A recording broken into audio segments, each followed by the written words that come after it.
어떻게 살 것인가 라는 책을 읽었습니다. 이광수라는 분이 쓰신 거예요.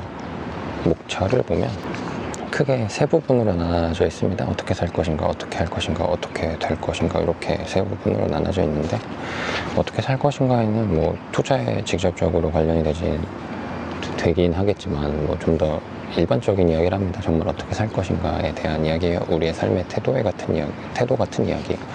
그리고 어떻게 할 것인가는 좀 더 투자에 가까운 이야기라고요. 어떻게 투자해야 되는지 어떤 기준을 갖고, 그리고 어떻게 될 것인가는 어떻게 할 것인가에서 말했던 것을 부동산 시장의, 우리나라 부동산 시장의 예를 들어서 보여주고 있습니다.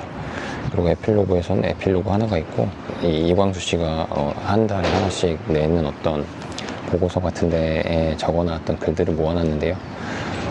이 책 읽기 전에 그거 하나를 본 적이 있는데 그렇게 유심히 보지 않아서 생각을 못했었는데, 모아놓은 글들을 보니까 일상적인 이야기들이 많더라고요. 일상에서 일어나는 이야기들을 들면서 말씀을 하셔서 인상적이었습니다. 이렇게 우리 가까이 있는 것에 관심이 많은 분이구나 라는 생각을 했어요. 그래서 나도 이런 태도를 가져야겠다 라는 생각을 했습니다. 프롤로그에 보면 제가 동의했던 부분이 나옵니다. 이거 보면 운이 중요하다는 건데요. 그리고 이제 뒤에도 이 얘기가 나오거든요. 뭐 빌 게이츠 이야기하면서, 저는 이 운을 생각하는 게 뭐 나쁜 것만은 아니라고 생각해요. 뭐 로또 당첨 이런 게 아니라 지금 시대에서, 우리 사회에서 능력자라고 인정받으시는 많은 분들이 우리 시대에 태어나지 않았다면, 우리 시대에서 태어나는 운을 맞이하지 않았다면 그렇게 중요하지 않은 인물이었을 가능성도 많습니다. 뭐 지금 컴퓨터를 잘 할 수 있는 능력을, 그런 뭐 수학적인 머리나 뭐 체계적으로 생각하는 사고를 할 수 있는 방법을 갖고 온 시시대에 태어났으면 살아남지 못했을 수도 있잖아요. 그래서 이렇게 운을 생각하는 게 자신을 좀 더 겸손하게 만드는 방법이라는 생각이 들어요. 그래서 뭐 이런 운을 이야기하는 윤리학자들이 있기도 하고요. 그래서 저는 이 부분에 되게 크게 공감합니다. 그래서 책 초반에 가장 근저에 깔려있는 생각이 그 세상을 바라보는 관점이 저랑 비슷하다는 생각이 들어서 책을 흥미롭게 읽을 수 있었습니다.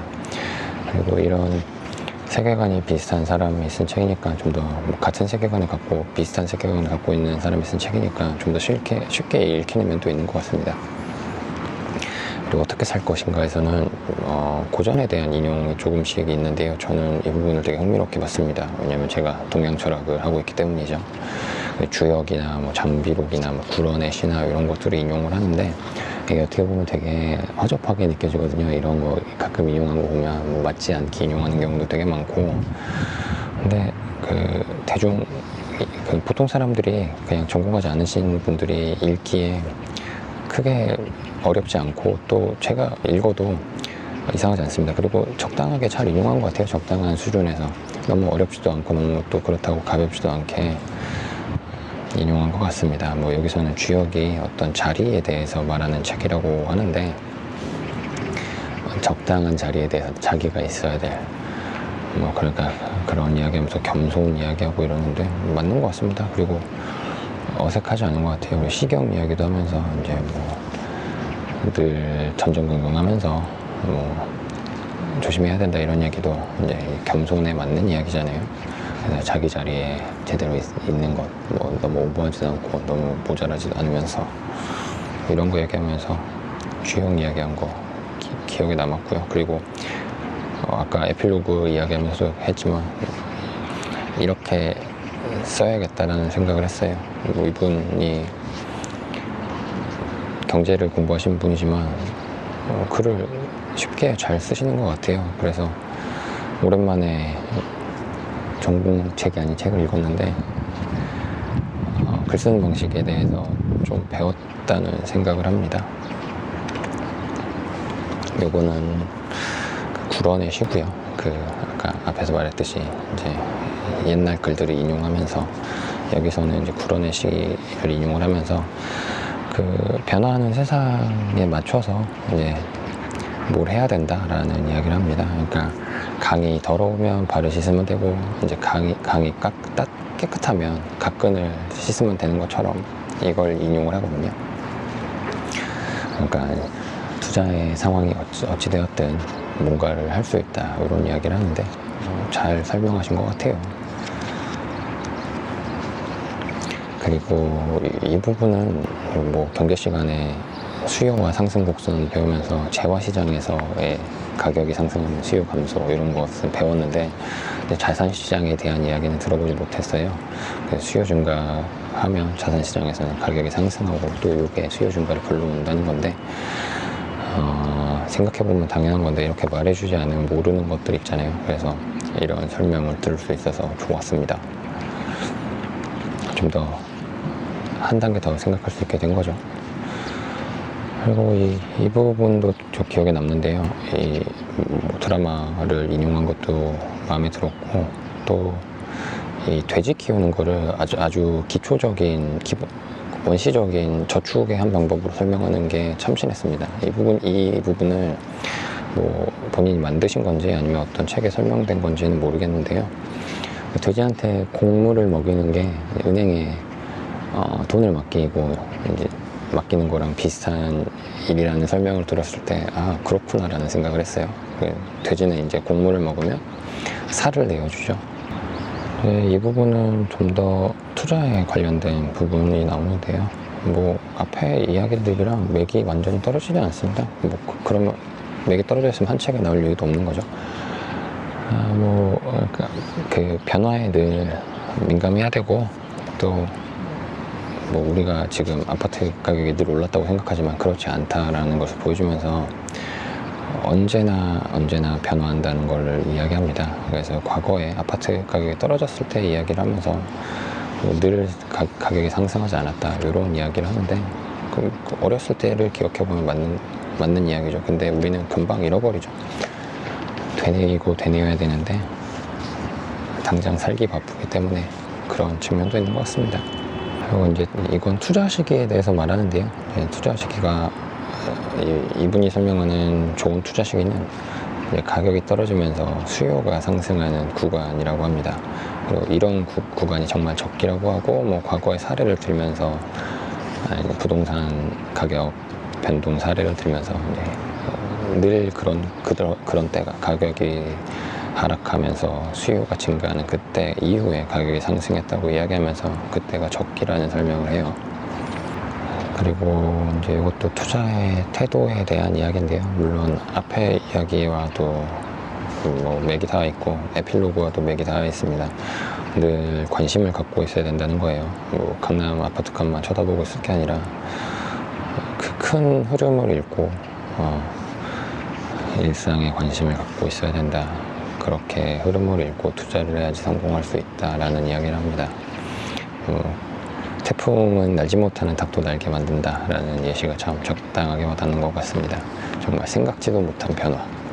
환경이 변하면 모든 게 정말 변해버리잖아요. 일상에서 그냥 기본적이라고 생각했던 것들이. 극단적으로 말하면 정말 우주에 나가는 게 싸게 되면 부동산이 더 많아지니까 부동산 가격이 하락할지도 모르죠. 그리고 또 이 장에서는 어떻게 살 것인가, 여기에서는 뭐 이런 식으로 그래프도 보여주고 과거에 있던 기록들도 보여주면서 좀 더 구체적으로 투자의 방법들을 설명하고 있습니다. 그리고 여기서는 본인이 주장했던 바를 이제 이런 식으로 사실을 들어서 검증해야 된다고 말하고 있어요. 그러니까 내가 어떤 투자의 규칙이나 어떤 방법 같은 것을 설정을 했으면 그거를 과거 사례를 들어서 증명해야 된다. 이런 것은 좋은 태도죠. 늘 증명해야 된다.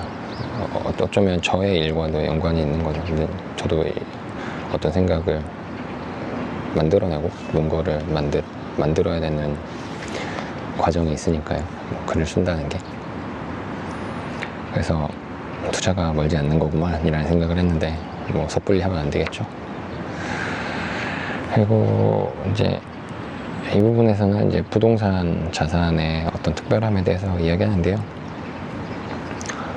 이제 물건들은 인플레이션을 피할 수 없고 우리 경제는 이 인플레이션에 의존해서 성장하고 있다라고 이야기를 해요. 그런데 이제 인플레이션이 나면 물건값은 오르는데 뭐 기술이 발전하거나 이래서 물건값이 떨어지는 것들이 있지만 부동산은 이제 그렇지 않은 것이라고 말을 하죠. 그래서 이제 투자할 만한 것이다 라는 이야기를 합니다. 물론 또 엄청난 환경 변화가 있을 수도 있죠. 아까 말했듯이 우주 개발 이런 거. 여튼 부동산 독특한 물건인 것 같긴 합니다. 저도 이게 하나하나가 다 같지 않고요. 또 모두에게 쓸모없는 어떤 땅이 어떤 한 사람에게는 정말 요긴하게 쓰이는 그런 경우도 있고요. 그래서 뭐 뭉뚱그려서 설명할 수도 없고, 우리나라 같은 경우는 이제 아파트가 있어서 좀 가치를 비교하기 쉽긴 하지만 같은 아파트에 같은 평형에 같은 평면에 같은 향이어도 층수에 따라서 그 성격이 약간씩은 달라지기 때문에 정말 이 전 세계 전 우주에는 정말 동일한 부동산이 단 하나도 없잖아요. 그게 뭐 독특한 점인 것 같아요.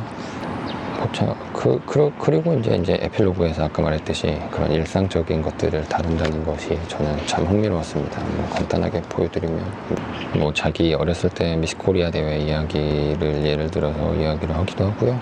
자신의 뭐 일화를 들기도 하고, 뭐 챗GPT한테 자기가 질문을 뭘 했는지를 이야기하기도 하고, 이런 것들이 저는 와닿습니다. 너무 고매한 이야기보다 자기 이야기를 하는 게 결국은 가장 좋은 것 같아요. 전체적인 느낌은 글을 잘 쓰시는구나, 쉽게 이해할 수 있게. 그리고 그래서인지 쉽게 읽었습니다. 저도 제가 배운 걸로 이런 정도의 책을 썼으면 좋겠다라는 생각을 했습니다.